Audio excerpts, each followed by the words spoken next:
여러분, 만일 오늘이 삶의 마지막 날이라면 무엇을 후회하게 될 것 같습니까? 이런 질문을 종종 혹시 받아보셨을 수도 있는데요. 돈이나 명예 따위가 아니라는 건 알겠지만 구체적인 답이 떠오르지 않는다면 임종의 순간을 미리 맞았던 타인들의 깨달음을 참고하는 것도 한 방법일 것입니다. 호주에서 말기의 암 환자들을 돌봤던 간호사 브로니 웨어라는 사람이 자신의 블로그에 올렸던 글을 모아 펴낸 책이 있습니다. 죽을 때 가장 후회하는 5가지. 이 책에서 웨어가 정리한 말기 암 환자들의 5가지 후회를 소개하는데요. 그 중에 첫 번째가 내 뜻대로 한번 살아봤었다면. 임종을 앞둔 환자들은 평생 내 뜻대로 살아보지 못한 것에 대해 가장 후회를 많이 했다고 밝히고 있습니다. 다른 사람들의 시선이나 기대에 맞추는 가짜 삶을 사느라고 정작 사람들은 자신이 정말 하고 싶은 것을 누리며 사는 진짜 삶에 대한 용기를 내지 못했다는 것입니다. 두 번째는 일을 좀 적당히 하면서 살 것을. 이 같은 후회는 대부분의 남성 말기 암 환자들의 입에서 나왔습니다. 돈벌이에 매달려 직장에 파묻혀 다람쥐 쳇바퀴 돌듯이 사는 동안 자녀의 어린 시절과 아내와의 그 따뜻한 가정생활을 놓친 것을 후회했습니다. 이런 부분은 서양 사회나 우리 사회나 별반 다르지 않은 것 같습니다. 세 번째는 내 기분에 좀 솔직하게 살았다면. 화내고 싶을 땐 화도 내고 다른 사람들과 평화로운 관계를 맺으려고 사람들은 얼마나 자신들의 감정을 숨기고 살아가는가. 말기 암 환자들은 평생 자신의 솔직한 감정을 표현해 보지도 못하고 살아온 것을 후회했고, 심지어는 분노의 감정을 너무 숨기고 살아서 내가 지금 이 병으로까지 고통받고 있는 것이 아닌가, 이런 생각을 했다는 겁니다. 그리고 네 번째는 오래된 친구들과 좀 더 가깝게 지낼 걸. 하여튼 이랬을 걸, 저랬을 걸, 걸 하는 게 우리의 후회로 남아 있습니다. 사람들은 자신들이 삶을 마감하기 고작 몇 주 전에야 오랜 친구들의 소중함을 깨닫고는 그 친구들이 보고 싶어 수소문을 해보기도 하지만 정작 그때쯤엔 자신의 수중에 친구들의 연락처조차 없다는 것을 깨닫고는 좌절하고 후회합니다. 마지막으로 좀 더 내 행복을 위해 도전해 볼 걸. 마지막으로 임종 직전에 사람들이 후회하는 것 중에 하나는 놀랍게도 자신의 삶을 보다 행복하게 만들기 위해 평생 노력해보지 못했다는 점이었습니다. 사람들은 현실에 안주하느라 좀 더 모험적이고 좀 더 변화 있는 삶을 살지 못한 점을 아쉬워했습니다. 다른 사람들처럼 평범하게 그냥 사는 척 하느라고 삶의 활력소를 찾으려는 노력을 기울이지 못한 점을 후회하는 그런 환자들이 많았던 것이죠. 아마 모든 사람은 이 땅에서의 삶의 마지막 순간 앞에 서면 이런저런 후회를 하게 될 것입니다. 이 웨어가 정리한 5가지 후회가 없다고 말하는 그 사람의 마지막 삶에는 그럼 후회가 없을까요? 여러분, 그럴 리가 있겠습니까? 그 사람에게는 또 다른 후회가 있을 것입니다. 여러분, 오직 한 사람만이 후회 없는 삶을 사셨습니다. 오직 한 사람, 바로 예수 그리스도이십니다. 예수님이 십자가상에서 그 사실을 이렇게 고백합니다. 다 이루었도다. 다 이루었도다. 성부 하나님이 주신 그 사명을 남김없이 그리고 후회 없이 다 이루었음을 선포하셨습니다. 그리고 바로 그분은 모든 후회와 원망의 근원인 죽음의 자리로 내려가셨습니다. 그러나 3일 만에 그 사망 권세를 이기시고 부활하셨습니다. 그리고 이제 우리 또한 예수님 안에서 언젠가 영광 가운데 신령한 몸으로 부활할 것입니다. 여러분, 우리에게 그 소망이 있음을 믿으십니까? 그것 때문에 우리가 이 자리에서 예배 드릴 수 있습니다. 주일은 우리도 언젠가 부활할 것을 소망 중에 바라보며 주님의 백성들이 모여 그 소망을 주시고 그 생명을 주신 하나님을 찬양하고 그 하나님을 기뻐하는 날이 바로 주일입니다. 그분이 우리 부활의 첫 열매가 되셨기 때문입니다. 이 소망과 예수 그리스도로 말미암아 주어진 생명이 이 땅을 사는 우리가 후회 없는 삶을 살 수 있는 이유입니다. 그래서 우리 인생이 후회 없는 정말 복되고 보람된 삶을 사는 것은 다른 것이 아니라 예수 안에서 나를 지으신, 나보다 나를 더 잘 아시는 그 하나님과 함께 사는 것입니다. 그리고 하나님이 주신 목적대로 그분의 소원을 나의 소원 삼고 한 번뿐인 일생을 영생을 위해 사는 것입니다. 뭐라고요? 이 한 번뿐인 일생을 다음 생인 영생을 위해 사는 것이죠. 그 목적과 소원이 뭡니까? 바로 모든 사람이 주의 십자가의 은혜로 하나님께 돌아오는 것입니다. 그분이 주시는 죄사함과 용서와 참 평강을 덧입고 그분께 나아가 예배하기를 하나님은 간절히 원하십니다. 그리고 그러한 자들로 이 땅에서 먼저 하나님의 나라의 영광을 미리 맛보며 누리는 자들로 서로 사귐이 있게 하시는 것입니다. 그곳이 바로 이 땅에 세워진 주님의 교회입니다. 바로 이 땅에 세워진 하나님의 나라, 거룩한 하나님의 공동체인 교회를 세우시기 위해 주님은 이 땅에 오셨습니다. 그리고 하나님은 이 일에 우리를 부활의 증인들로 부르셔서 여전히 하나님의 소원을 알지 못한 채 방황하는 사람들을 향해 이 구원의 소식, 이 복된 소식을 전할 사명자로 우리를 부르고 계신 것입니다. 이 부르심이 바로 우리 안에 주어진 가장 보배롭고 영광스러운 사명임을 알 때 우리는 비로소 후회 없는 삶을 살게 되는 것이죠. 그 길을 가게 될 것입니다. 여러분, 솔로몬에게 성전을 지으라고 하신 목적도 바로 이것입니다. 그 길을 이미 다 마치고 허다한 믿음의 증인석에 앉아있는 배은규 목사님은 그 소망을 책상 위에 이런 글로 적어 두었습니다. 온전한 헌신은 마지막 것을 드리는 것이다. 오늘의 설교 제목입니다. 뭐라고요?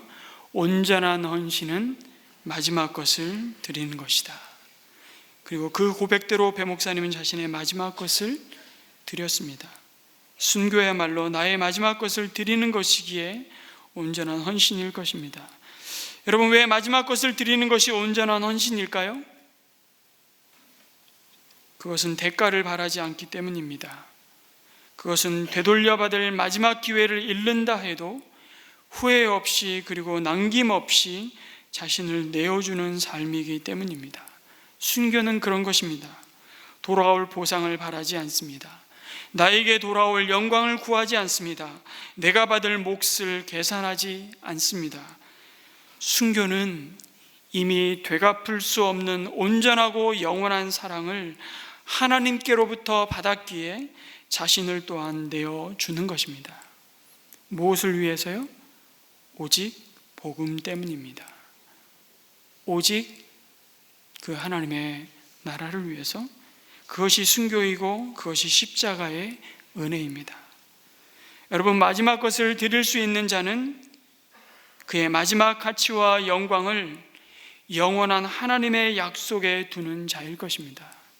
그런 자만이 자신의 마지막 것을 주의 나라와 복음을 위해 드릴 수 있습니다. 그 사실을 요한 1서 3장 16절은 이렇게 우리에게 증거합니다. 요한복음 3장 16절의 은혜를 덧입은 자가 요한 1서 3장 16절의 고백을 하나님 앞에 드리는 것입니다. 함께 읽을까요? 시작. 그리스도께서 우리를 위하여 자기 목숨을 버리셨습니다. 이것으로 우리가 사랑을 알게 되었습니다. 그러므로 우리도 형제 자매를 위하여 목숨을 버리는 것이 마땅합니다. 아멘이십니까? 아멘. 그럼에도 여전히 우리는 늘 계산합니다.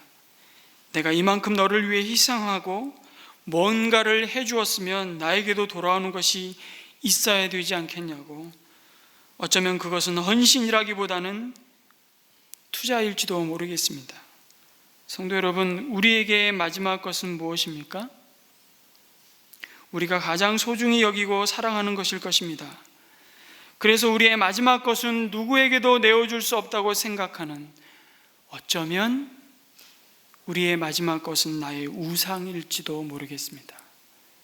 이스라엘 백성에게 성전이 어느 순간 우상이 되어버렸던 것처럼 말입니다. 왜 우리는 거짓말을 합니까? 왜 우리는 사랑하지 못하는 것일까요? 왜 이기적으로 삽니까? 팀 켈러라는 목사님은 이 질문에 이렇게 대답했습니다. 그냥 일반적인 답은 우리가 약하고 죄인이기 때문이죠. 그러나 좀 더 구체적인 답을 드린다면 예수 그리스도 외에 다른 무엇이 있어야만 행복하다고 느끼기 때문이라고 말합니다. 예수님 갖고는 안 된다는 거예요. 예수님만으로는 부족하다는 겁니다. 예수님도 그 중에 하나라는 거죠. 그것이 우상입니다. 그리고 그 우상은 주님을 향한 온전한 헌신에서 돌아서게 만듭니다. 그래서 우리가 충성하는 대상이 하나님께 불순종하게 만들 때 그것은 우상이 되는 것입니다. 여러분, 내가 다른 사람들에게 힘과 영향력을 끼칠 수 있어야만 내 삶에 의미가 있고 내 삶이 가치가 있다고 생각한다면 여러분, 당신은 힘의 우상 숭배에 빠져 있다는 것을 기억하셔야 됩니다. 누군가에 의해서 사랑받고 존중받아야만 내 삶에 의미가 있고 내가 가치 있다고 느낀다면 인정이라는 우상 숭배의 자리에 머물러 있는 겁니다. 어떤 종류의 즐거운 경험과 삶의 질을 누려야만, 어떤 수준 이상의 부가 있고 괜찮은 소유물이 있어야만 삶의 의미와 가치가 있다고 생각한다면 나는 지금 편안함과 물질주의의 우상에 빠져 있는 겁니다. 심지어 내가 사람들을 돕고 사람들이 나를 필요로 해야만 삶의 의미가 있고 가치가 있다고 믿는다면 나는 지금 도움 우상 숭배에 사로잡혀 있는 것입니다. 내가 생산성이 높고 많은 일을 이루어야만, 그리고 성취한 것으로 인정을 받고 내 직장에서 탁월해야만 삶의 의미가 있고 가치가 있다고 생각한다면 우리는 지금 일과 성취의 우상 숭배에 젖어 있는 겁니다. 심지어 종교적 신념을 잘 따르고 열심히 종교 활동을 잘 해야만 하나님이 나를 기쁘시게 받을 거다, 나의 삶의 의미와 가치가 있다고 말한다면 여러분, 종교 우상 숭배 중일지도 모릅니다. 더 긴장하셔야 될 건 고난받고 어려움을 겪을 때에만 내가 사랑받아야 할 가치가 있고 하나님 앞에서 죄책감을 줄일 수 있다고 느낀다면 이것 또한 우상일 수 있습니다. 고난조차도. 그래서 우리는 순교 기념주의를 지킬 때마다 순교자들을 영웅으로 만들면 안 됩니다. 배 목사님도 심성민 형제님도 그것을 원치 않을 것입니다. 오늘 우리 사회는 어떻습니까? 내가 가진 정치적 신념이나 사회적인 대의를 통해 영향력이나 힘을 증가시켜야만 삶에 의미가 있고 내가 가치가 있다고 생각하는 이데올로기의 우상 숭배에 젖어 있습니다. 여러분, 이 모든 우상 숭배는 우리의 마지막 것을 드리는 온전한 헌신으로 나아가지 못하게 우리를 사로잡습니다. 우리의 마지막 것은 우리의 것이 아닙니다. 그것조차도 내 것이 아닌 주님의 것임을 인정할 때 우리는 그 온전한 헌신, 그 마지막 것을 하나님 앞에 드릴 수 있을 것입니다. 하나님 외에 다른 것에서 우리의 복을 찾는 그 자리에서 우리는 비로소 노임받게 될 것입니다. 그래서 여러분, 마지막 것을 드리는 온전한 헌신은 우상에서 돌이켜서 하나님을 기뻐하는 자리로 돌아오는 것입니다. 그리고 하나님의 말씀을 따라 그 일상을 순종으로 채우고 또 채운 삶에 하나님이 자연스럽게 우리에게 주시는 성령의 열매가 온전한 헌신, 순교 아니겠습니까? 그 일상의 순종은 다른 것이 아닙니다. 날마다 자기를 부인하고 겸손히 하나님의 뜻 앞에 자신의 뜻을 내려놓고 주님과 동행하는 삶, 그것이 하나님이 우리에게 요구하시는 온전한 헌신입니다. 제가 대학교 1학년 시절에 여러 차례 말씀드렸지만 기숙사 방을 대학생 선교회 사랑방으로 세우기로 하고요, 4명의 형제가 한 방을 사용하였습니다. 그때 4학년이셨던 배영규 목사님은 하늘 같은 저의 선배셨고요, 그때는 형규 형이었죠. 형님. 기숙사 1학년생이 들어가니까 당연히 양쪽 2층 침대의 위층은 나와 동급생이었던, 지금은 샘물교회 파송 선교사이기도 하고 저희 교회 목장 후원 선교사인 이요셉 선교사, 인도네시아 선교사의 몫이었습니다. 여러분, 2층 침대를 써보셨습니까? 써보신 분들은 알 것입니다. 아침에 무거운 몸을 일으켜 그 2층 침대에서 내려오는 것이 얼마나 귀찮고 불편한 것인지. 더군다나 저처럼 잠버릇 심한 사람은 위층은 자다가 떨어질까 봐 가위 눌리기 딱 좋은 자리입니다. 그런데 방을 들어선 순간 제가 몹시 당황했습니다. 먼저 와 계신 배 목사님이 2층 침대에 짐 풀고 올라가 버리셨습니다. 1학년 신입생이 기숙사 적응하랴 힘들 텐데 1층 침대는 네가 써라, 2층은 경험 많은 내가 쓴다, 괜찮지? 처음에는 감동이 아니라 이 선배가 왜 이러시나, 날 시험하시나 싶었는데 그것이 배 목사님의 한결같음이었습니다. 언제나 상식을 뛰어넘어 불편한 것을 자기가 먼저 감수하는, 그래서 뒤따라가는 사람들 힘들다고 입도 뻥끗 못하게 만드는 사람이었습니다. 그러나 뒤따라가는 사람들 힘들다고 입 뻥끗 못하게 하는 사람이었지만 그 겸손한 성품이 자기 몸에 참 잘 어울리지 않아서 거추장스럽게 다른 사람을 불편하게 만드는 사람이 아니라 너무 자연스러워서 주변의 모든 사람들을 자유케 하는 사람이었습니다. 그때 기숙사 사랑방 4명 전원이 성적 장학금을 받게 해달라고 배 목사님이 기도하셨습니다. 캠퍼스 전도 사역을 위해 사랑방 생활에 헌신하면 그 학기 성적은 내려놓아야 한다는 또 하나의 상식을 깨고 싶었던 것입니다. 참 감사한 것은 그 학기 형제 사랑방으로 함께한 4명은 전원 성적 장학금을 받았습니다. 이렇게 은근히 내 자랑을 합니다만 이 일에 또 한 명의 증인이 저 뒤에 앉아 계십니다. 함께 사랑방 생활을 했던 집사님 한 분이 저 뒤에 와서 앉아 계시네요. 제가 25, 늦은 나이에 대학교 3학년 때 알았던 결핵으로 인해서 군입대가 늦어졌습니다. 연기하다가 자신은 휴학을 했으면 나중에 알고 보니까 결핵은 나라가 정해놓은 이 전염성 질환이기 때문에 군대 면제더라고요. 휴학을 안 하는 바람에 거기서 제외가 됐습니다. 25세 현역으로 제가 군 입대를 하게 되었습니다. 누구보다 진심 어린 기도로 응원하며 파송해 주었던 형규 형님, 그래서 내가 죽지 않고 잘 사나 싶어서 청년들 데리고 자대면에 제일 먼저 온 배 목사님, 그때 형규 형님 경영대학원 다닌다고 독서실 총무로 먹고 자면서 어렵게 공부하던 시절이었는데요, 제 기억으로 그때 당시에 대학생들에게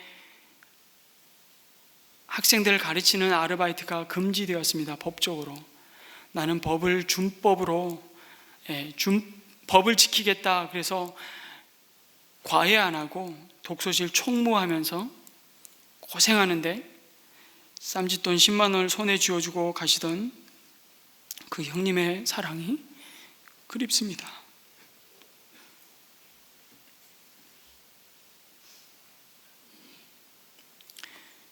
사실 장로회 신학대학원 시절에도 배 목사님의 섬김의 삶은 유명했습니다. 늦깎이 신학을 하기 위해 말씀드렸지만 입학하신 올드 그룹을 위해 시험 때면 어려워하는 그분들을 손수 돕기 위해서 정리한 자료들을 가지고 보충 강의를 해드리고 신대원 시험을 몇 년째 떨어져서 힘들어하는 수험생들을 돕기 위해 영어와 논술 과목 등을 지도해 주었던 사연들은 신대원 안에서 알만한 사람은 다 아는 이야기입니다. 저에게도 역시 함께 서울 영동교회에서 샘물교회 개척 멤버로 섬기게 되면서 언제나 목회의 선배로 닮고 싶고 뒤따라가고 싶었던 사람이었습니다. 그런데 이제 저에게 그 바통을 넘겨주고 구름같이 둘러싼 허다한 증인석에 앉아 응원하고 계실 배 목사님을 소리내서 형규형이라고 부를 수 없다는 것이 아마 그를 아는 모든 사람들의 마음처럼 저에게도 때로는 미안함으로 때로는 깊은 그리움으로 다가옵니다. 다시 오늘 말씀의 본문으로 좀 돌아가 보겠습니다. 솔로몬이 성전을 지을 수 있었던 이유, 그 이유가 다르지 않기 때문입니다. 그것은 그 아비 다윗의 일상의 순종이 낳은 열매라는 사실이 오늘 말씀에 나타나고 있습니다. 사실 성전 짓기를 그 누구보다 사모한 사람은 솔로몬 이전에 다윗이었습니다. 그러나 하나님은 그것을 허락하지 않으셨습니다. 이유는 명확했습니다. 성전이야말로 하나님이 그 백성과 만나고 화목해 하시는 하나님의 은혜가 부어지는 장소였습니다. 뿐만 아니라 그 성전을 통해 열방이 하나님께 나와야만 하는 거룩한 통로가 되어야만 했습니다. 그러려면 그 성전을 짓는 그 손이 평화의 사람이어야 했습니다. 그러나 다윗은 일평생 손에 피를 묻힌 사람이었습니다. 다윗 자신은 그 누구보다 하나님을 사랑했던 사람이었습니다. 둘째가라면 서러울 만큼 다윗은 하나님 앞에 순전한 믿음의 사람이었습니다. 그래서 하나님은 그를 하나님의 마음에 합한 사람이라고 말씀하지 않습니까? 그럼에도 하나님은 성전을 짓는 것만큼은 다윗에게 허락하지 않으셨습니다. 만약 다윗이 이 하나님의 말씀 앞에 고집 피우며 하나님께 자신의 계획을 내려놓는 순종의 자리에 서지 않았다면 솔로몬에게도 성전은 허락되지 않았을지 모르겠습니다. 다윗의 순종이 성전을 세우는 기초가 되었습니다. 배 목사님의 그 쌓이고 쌓인 일상에 하나님의 말씀을 좇은 그 순전한 순종이 그의 마지막 것을 드릴 수 있는 온전한 헌신을 낳았고 그 헌신의 열매를 오늘 우리는 나심 형제를 또한 통해서 보고 있습니다. 아니, 그 열매가 우리 자신이라고 말할 수 있죠. 여러분, 성전은 솔로몬의 성전이라 부르지만 사실 하나님은 그 성전을 통해 약속하고 계신 내용을 가만히 보면 내 아버지 다윗에게 약속한 바를 내게 이루겠다고 말씀하십니다. 물론 1차적으로는 그 약속의 성취는 성전이 세워지는 것입니다. 그러나 성전 건물을 짓는 것 자체가 하나님의 목적이 아니었습니다. 만약 그것이 목적이었다면 그 성전은 지금까지도 남아 있어야 합니다. 그리고 우리도 성전을 지어야 할 것입니다.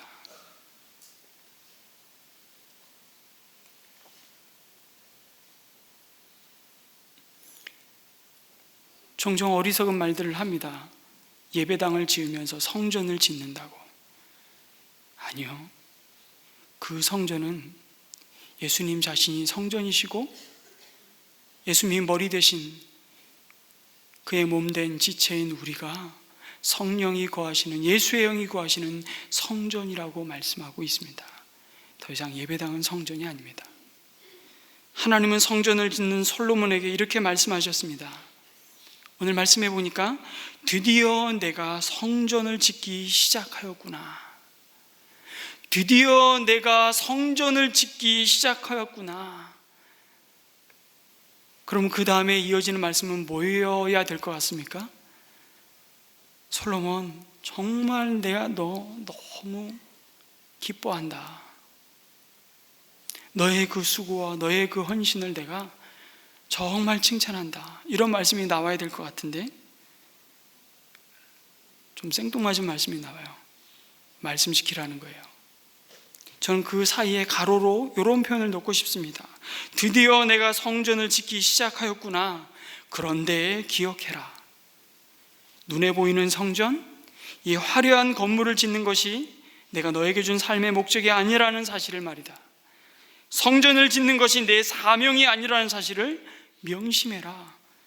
그러면서 하나님 이렇게 말씀하시는 거예요. 나 하나님이 너에게 소망하는 것은 내가 너에게 준 하나님의 말씀을 따라 순종하여 나를 따르는 것이라고. 하나님은 성전이라는 건축물을 통해서 자신의 백성이 하나님만을 온전히 의지하는 자리로 나오기를 소원하셨습니다. 하나님을 더욱 알아가기를 원하셨고요, 하나님을 더욱 사랑하게 되기를 원하셨습니다. 사실 성전은 솔로몬과 이스라엘 백성을 위한 것이지 하나님을 위한 것이 아니라고도 말할 수 있습니다. 왜냐하면요, 하나님은 이동식 천막으로 만든 성막에 있건 아니면 거대한 성전에 있건 상관없이 주님의 백성과 언제나 함께 하실 것이기 때문입니다. 그래서 온전한 헌신에 대해서 하나님은 말씀하십니다.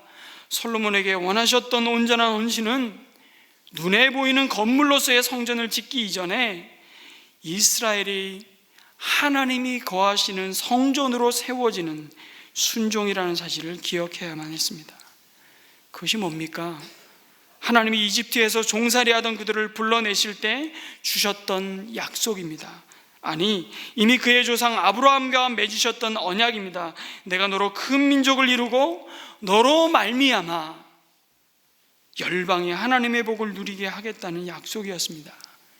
그 복이 뭐겠습니까? 이 백성이 제사장 나라가 되어 온 세상, 온 민족이 하나님만이 참 하나님이시고 그 하나님을 인정하고 주이심을 고백하며 그 하나님께 돌아오게 하는 역할이었다는 것입니다. 그 부르심에 합당하게 쓰임받는 것이었습니다.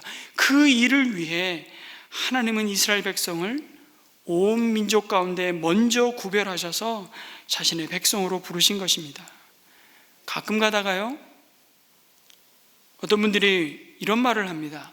왜 우리가 굳이 이스라엘이 믿는 그 민족신, 그 여호와 하나님을 믿어야 되냐고 질문하시는 분들이 있습니다. 성경을 잘 모르는 질문입니다. 여러분, 우리가 이스라엘의 하나님을 믿는 것이 아니라요, 하나님 자신이 누구이신지를 나타내시기 위해서 이스라엘을 먼저 자신의 백성 삼으셨을 뿐입니다. 그것은 어느 민족도 누리지 못한 영광이요 은혜였지만 동시에 어느 민족도 대신할 수 없는 거룩한 사명이라는 사실을 그들은 깨달아야만 했습니다. 그들은 말씀의 순종을 통해 그 사명을 이루라는 거룩한 부르심을 받은 자들이었습니다.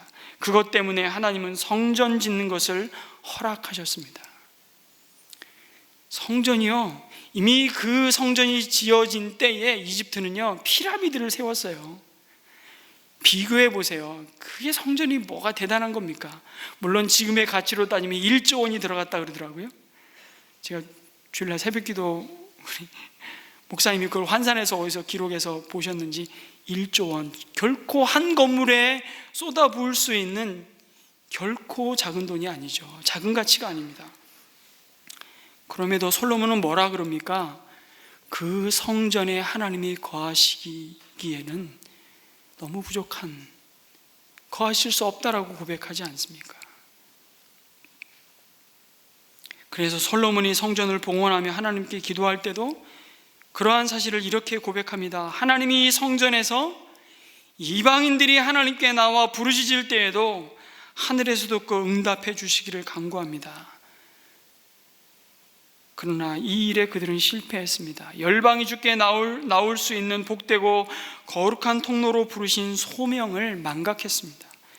어쩌면 성전을 지어서 하나님께 드리는 것은 솔로몬의 마지막 것을 드리는 것이 아니라 그 마지막 것을 드리는 온전한 헌신을 위해 드려진 첫 순종이었다고 말할 수 있습니다.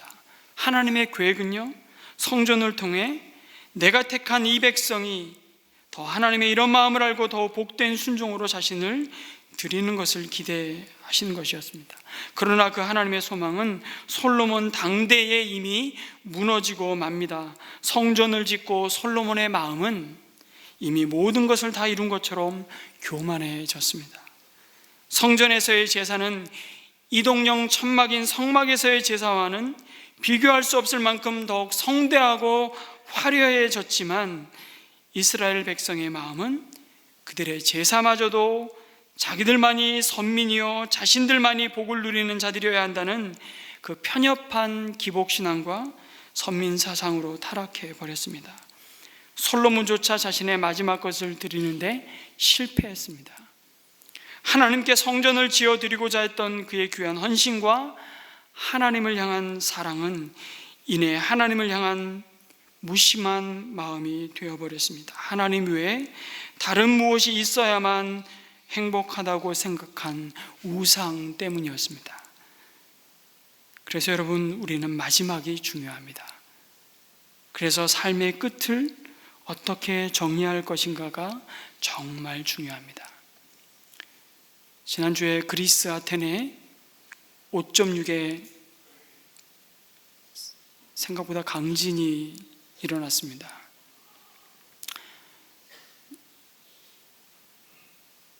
김용찬 선교사님이 어느 톡방에 이렇게 올렸더라고요. 자신은 부동산 가치만 흔들리는 줄 알았더니 집도 흔들리더라고. 다행히도 감사하게도 큰 피해가 없이 지금 지나가고 있고 여진이 아마 조금 오는 것 같긴 합니다만,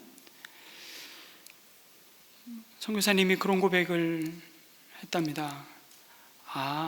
지금이라도 하나님이 부르시면 가야 되는 거구나. 여러분, 예배 마치고 예배당 문을 나가는 순간 만약 하나님이 여러분을 부르신다면 여러분의 삶에 남은 것이 여러분의 마지막이고 그 마지막이 하나님께서 여러분을 통해서 남기는 은혜의 마지막 흔적일 것입니다. 매일매일 잘 정리하시면서 사시기 바랍니다. 그것이 우리에게 주신 은혜입니다. 여러분이 지금까지 살아온 날들이, 앞으로 살아가야 할 날들이 지금까지 살아온 날들보다 많을지 적을지 우리는 알 수 없지만, 어쩌면 진정한 헌신은 오늘 우리에게 허락된 그 날을 마지막 날인 것처럼 하나님 앞에서 사는 것이 진정한 헌신일 것입니다. 만일 이스라엘 백성들이 성전이 그들 가운데 있다는 것만 믿고 하나님 앞에서 그분의 말씀에 순종하는 삶을 외면한다면 성전은 그들에게 아무런 의미도 없는 것이었습니다. 성전에서 그것을 확인시켜 주는 것이 바로 언약궤였습니다. 그 장소가 바로 언약궤가 놓여진 지성소였습니다. 그래서 하나님의 성전에 언약궤가 없다면 그것은 빈 껍데기라고 해도 과언이 아니었습니다. 성전은 화려하게 꾸몄음에도 불구하고 언약궤가 없다면 영혼 없는 몸과 같다고 할 수 있습니다. 그래서 언약궤를 다윗성에서 성전으로 옮기는 과정에서 솔로몬은 정말 특별히 세심한 주의를 기울였습니다. 셀 수 없는 제사를 드렸다고 표현하고 있습니다. 그리고 8장에 보면 그 언약궤 안에는 모세가 시내산에서 받은 언약의 2 돌판만이 들어가 있었다고 정확하게 밝히고 있습니다. 상식적으로 알고 있는 아론의 쌍난 지팡이와 항아리에 담은 만나는 궤 안에 없었다는 것을 돌려서 말씀하고 있는 겁니다. 의도적으로 법궤 안에 언약궤 안에 언약을 강조하는 두 돌판 외에는 없었다는 것을 말씀이 강조합니다.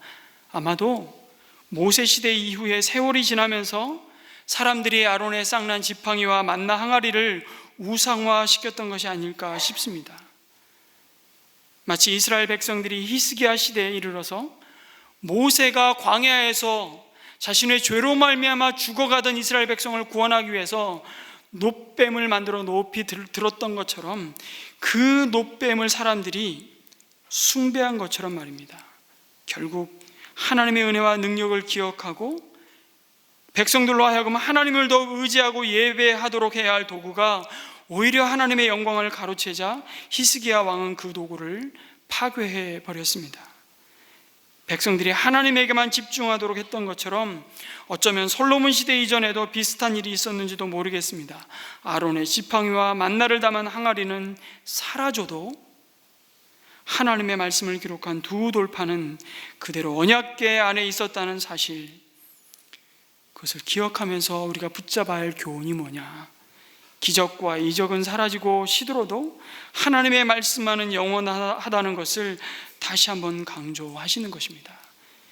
그리고 하나님의 백성이 마지막까지 붙들어야 할 것은 그 영원한 하나님의 말씀이 가르쳐주는 그 말씀을 따라 성경대로 우리의 삶을 오늘 하루의 순종으로, 일용할 순종으로 채워가는 것입니다. 기적과 신비한 체험에 의존해서 신앙생활하지 말고 이미 주신 하나님의 말씀을 통해서 주님을 알아야 함을 가르쳐주고 있습니다. 그것이 언약에 기초한 믿음입니다. 그것은 사람이 떡으로만 사는 것이 아니라 하나님의 입에서 나오는 말씀으로 사는 자들임을 가르치고 있다고 말할 수 있습니다. 그런데 여러분, 그게 내 힘으로 됩니까?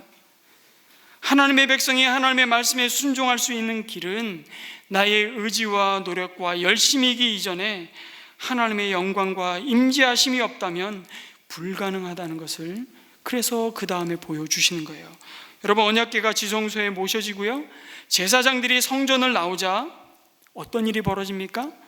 모세가 시내산에서 하나님의 법궤를 주실 때처럼 빽빽한 구름 가운데 자신의 영광을 나타나는 임재로 그들과 함께 하심을, 이 성전을 내가 온전한 헌신으로 받으셨다는 것을 하나님이 그 영광 가운데 나타내 보여주시는 것입니다. 그것은 바로 하나님이 그들과 함께 하시고 그들의 힘이 되시고 그들의 주가 되심을 확인시켜 주시는 은혜였습니다. 이 하나님의 임재가 없다면 그들이 아무리 언약궤를 모시고 가슴에 품고 살아도 그들은 그 말씀을 행할 능력과 지혜도 의미도 없다는 것을 곧 경험하게 됩니다. 그래서 우리는 하나님의 뜻에 순종하기 위해 하나님의 임재와 영광을 먼저 구해야 합니다. 여러분, 우리가 보는 것은, 아니 보아야만 하는 것은 멀찍이 떨어져서 높은 곳에서 율법책인 한 권 던져주시고 이 규칙대로 살아, 그리고 큰 소리로 부르짖는 자들은 공경에서 벗어나도록 해라, 이렇게 소리치시는 하나님에 관한 메마른 이야기가 아닙니다. 자기 백성들과 함께 하시려고 우리 인생의 시궁창에 그 한가운데로 내려오신 하나님, 그 백성들을 깊이 사랑하시고 그들이 힘들어 헐떡일 때 모른 채 하지 않으시는 하나님이심을 우리 예배 가운데 오늘도 그분의 임재 가운데 경험하고 확인하는 것입니다. 여러분, 성전이 임한 하나님의 영광이 오늘 이 자리 우리 가운데 함께 하신다고 성경은 말씀합니다. 요한복음 1장 14절 말씀을 함께 읽겠습니다. 시작. 그 말씀은 육신이 되어 우리 가운데 사셨다. 우리는 그의 영광을 보았다. 그것은 아버지께서 주신 외아들의 영광이었다. 그는 은혜와 진리가 충만하였다. 그 외아들 독생자 예수 그리스도의 영광이 우리 가운데 은혜와 진리로 함께 하심을 믿으시기 바랍니다. 그의 몸된 교회의 영광 또한 은혜와 진리로 충만한 영광임을 기억하시기 바랍니다. 여러분의 삶 가운데 이 하나님의 은혜가 메마르지 않기를 소망합니다. 저와 여러분의 일상 가운데 하나님의 진리가 충만하기를 기도합니다. 교회의 영광이 무엇입니까? 건물이 아닙니다. 여러분, 이 건물, 이 예배당 지었다고 그 첫 예배 드릴 때 그 감격, 그 기쁨, 그 영광 지금도 점이실 만큼 저려오십니까? 저 다 잊어버렸습니다. 기억나지 않습니다. 교회의 영광은 건물이 아닙니다. 우리의 사역도 아닙니다. 내가 주님을 위해서 뭔가를 함으로 주님이 위대해진다고요? 천만의 말씀입니다. 프로그램도 아닙니다. 심지어 사람도 아닙니다. 교회의 영광은 오직 은혜와 진리가 충만한 독생자 예수 그리스도의 영광입니다. 솔로몬 성전에 임재한 그 하나님의 영광이 이제 우리 안에 이미 임재해 계심을, 그리고 영원에 함께 하심을 기억하시기 바랍니다. 그래서 우리의 말과 행동이 독생자의 영광만을 자랑하고 은혜와 진리만을 자랑하고 드러내기를 기도합니다. 그래서 바울은 이렇게 고백하잖아요. 자랑하는 자는 주 안에서 할지니라. 나는 십자가 외에는 자랑할 것이 없노라. 이 사도 바울의 고백이 우리의 고백이 되시기를 축원합니다. 그와 같은 고백을 담아 우리는 이런 찬양을 드리고 싶습니다. 내 마음에 주를 향한 사랑이 나의 말엔 주가 주신 진리로 나의 눈엔 주의 눈물 채워주셔서 내 입술에 찬양의 향기가 두 손에는 주를 닮은 섬김이 나의 삶에 주의 흔적 남게 하소서. 하나님의 사랑이 영원히 함께하리. 십자가의 길을 걷는 자에게, 순교자의 삶을 사는 이에게 조롱하는 소리와 세상 유혹 속에도 주의 순결한 신부가 되리라. 내 생명 주님께 드리리. 온전한 헌신은 마지막 것을 드리는 것임을 고백하며 우리 함께 찬양하겠습니다. 우리 자리에서 일어나셔서 이 마지막 찬양을 결단의 찬양으로 하나님 앞에 올려드립니다.